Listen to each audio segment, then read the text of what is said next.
అంజు పాప, ఆనంద్ బాబు, బుజ్జమ్మ, మీరు పడుకోవాలి, త్వరగా నిద్రపోవాలి. పడుకోండి పడుకోండి.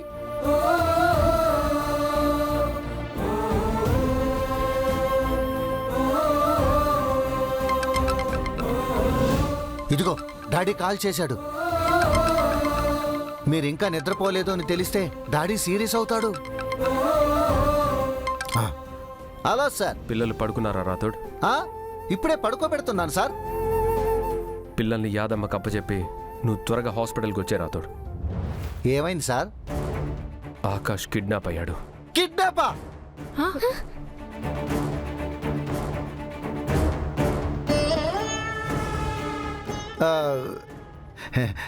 ఏమంటున్నారు సార్? నువ్వు వచ్చాయి. ఓకే సార్, నేను బయలుదేరుతాను. ఏంటి రాథోడ్, ఎవరు కిడ్నాప్ అయ్యారు? కిడ్నాపా? అదేం లేదు అంజు పాప. మీరు ఫోన్లో కిడ్నాప్ అన్నారు కదా, అది మేము విన్నాము. డాడీయే కదా ఫోన్ చేసింది. చెప్పు రాథోడ్, ఎవరిని కిడ్నాప్ చేశారు? ఆకాష్ బానే ఉన్నాడు కదా రాథోడ్, తనకేం కాలేదు కదా?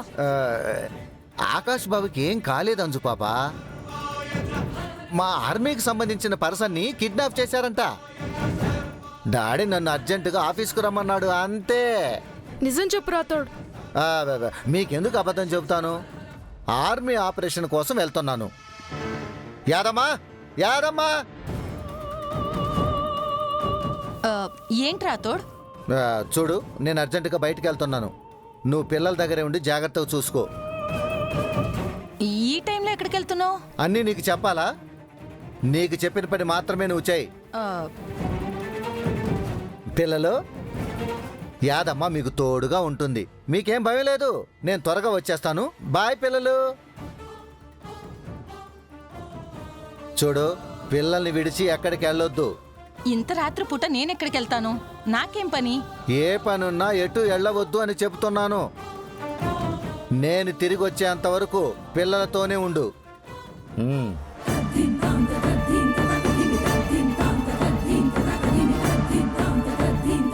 రాథోడ్ ఇంత అర్జెంటుగా ఎక్కడికి వెళ్తున్నట్టు? ఏం జరుగుతుంది? ఏంటి చూస్తున్నారు? పడుకోండి.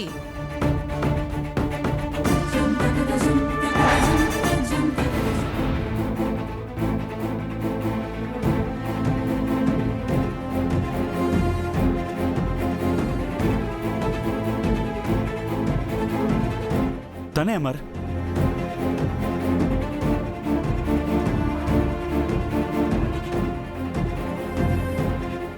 ఎవరు వీడు? కొంచెం అటు ఇటుగా రణ్వీర్లా ఉన్నాడే.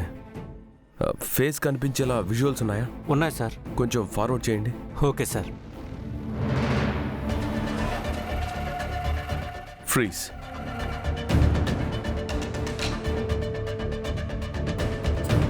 వీడేనా కిడ్నాప్ చేసింది? అతను మీకు తెలుసా అమర్? తెలుసు డాక్టర్. వ్యాన్ నెంబర్ విజువల్స్ చూపించండి.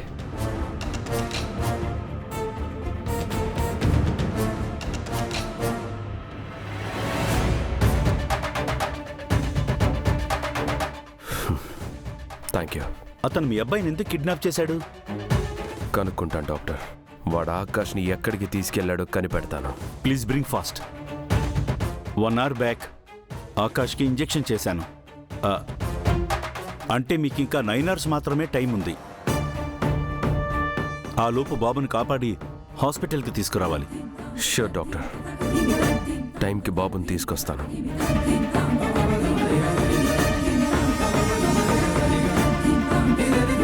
ఇక్కడ అమర్ ఎంక్వైరీ స్టార్ట్ చేశాడు. రణ్వీర్ నేను చెప్పినట్టు స్లమ్కి వెళ్ళాడో లేదో. మెయిన్ రోడ్కి వెళ్తే పోలీసులకు దొరికిపోతాడు.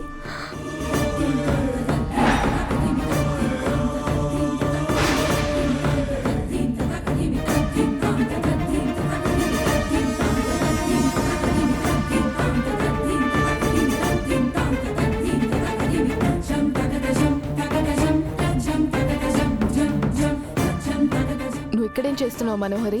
అది ఫోన్ వస్తే మాట్లాడుతున్నాను. ఎవరి ఫోన్? ఫ్రెండ్. ఏ ఫ్రెండ్? ఎందుకు అంతలా అడుగుతున్నావు? ఇందాక నాకు ఫోన్ చేసి ఎవరు నర్స్ ఆకాష్ మెడికల్ హిస్టరీ అడిగిందని చెప్పావు కదా. నేను రిసెప్షన్లో అడిగితే అలాంటిదేం లేదని చెప్పారే. లేదు బాకి, నిజంగానే నన్ను నర్స్ అడిగింది.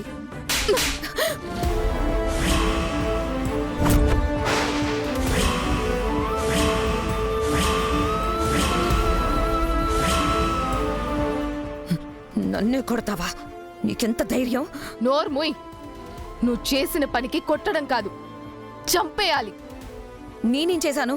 ఆకాష్ ని కిడ్నాప్ చేసింది రణ్వీరే కదా?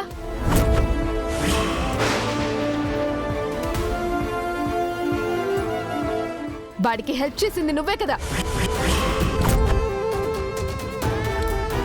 ఏం మాట్లాడుతున్నావు బాగి? పిచ్చి పట్టిందా నీకు?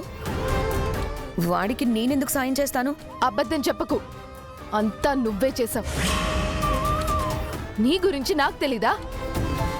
నువ్వెళ్ళింది కోల్కతా కాదు, కశ్మీర్కి. తన కూతురు దొరికిందని కశ్మీర్ వెళ్ళిన రణ్వీర్ వెనక నువ్వు దొరికిపోకూడదని వెళ్ళావు. అక్కడి నుంచి రణ్వీర్తోనే తిరిగొచ్చావు. నీ కూతురి కోసం ఆకాష్ని కిడ్నాప్ చేయమని నువ్వే రణ్వీర్కి ప్లాన్ ఇచ్చావు. ఆయన మెడిసిన్ కోసం బయటికి వెళ్ళగానే నువ్వు రణ్వీర్ని పంపావు. ఆకాష్ దగ్గరున్న నన్ను రిసెప్షన్కి పంపించావు. రణ్వీర్ని లోపలికి పిలిచి ఆకాష్ని ఎత్తుకెళ్లేలా చేశావు. ఇదే కదా జరిగింది? నీకు నిజంగానే పిచ్చి పట్టింది బాగి, అందుకే పిచ్చి పిచ్చిగా వాగుతున్నావు. పిచ్చి పట్టింది నాకు కాదు, నీకు. రణ్వీర్తో కలిసి పిచ్చి పిచ్చి పనులన్నీ చేస్తున్నావు. ఈరోజు ఆకాష్కి ఏమైనా జరిగిందా? నీకిదే ఆఖరి రోజు అవుతుంది. ఆయనకి నీ గురించి మొత్తం చెప్పేస్తాను. సాక్ష్యాలు ఆధారాలు లేవనుకోకు. నిన్ను తగలబెట్టడానికి నా దగ్గర అన్నీ రెడీగా ఉన్నాయి. ఏంటే రెచ్చిపోతున్నావు? నేను కరుణిస్తే తిరిగి వచ్చిందానివి, నేను దయ తలిస్తే ఇంట్లో ఉంటున్నదానివి, నా భిక్ష మీద బ్రతుకుతున్నదానివి. నాకే వార్నింగ్ ఇస్తున్నావా? మర్చిపోయావా? నేను తలుచుకుంటే నిన్ను ఈ రోజే ఇంట్లో నుంచి పంపించేయగలను. తలుచుకో, నీ ఇష్టం వచ్చింది చేసుకో. నేనేది మర్చిపోలేదు మనోహరి, నాకన్నీ గుర్తున్నాయి. నేను ఇంట్లో నుంచి వెళ్ళిపోవడానికి కారణం నువ్వే అని నాకెప్పుడో తెలుసు. నువ్వు కరుణిస్తే నేను తిరిగి రాలేదు. నీ దయ వల్ల నేను ఇంట్లో ఉండట్లేదు, నీ భిక్ష పైన బతకట్లేదు. నేను తిరిగి రావాలి అనుకున్నాను కాబట్టి వచ్చాను. ఇంట్లో ఉండాలి అని అనుకున్నాను కాబట్టే ఉంటున్నాను. అయినా నా ఇంట్లో నా భర్త నా పిల్లలతో నేనుండడం నీ భిక్ష ఏంటి? నువ్వు చేసిన పాపాలన్నిటినీ లెక్క కట్టి వడ్డీతో సహా నీకు తిరిగివ్వడానికి నేను రెడీగా ఉన్నాను. త్వరలోనే నీ స్టోరీకి ఎండ్ కార్డ్ పెట్టబోతున్నాను. నీ పని అయిపోయింది మనోహరి.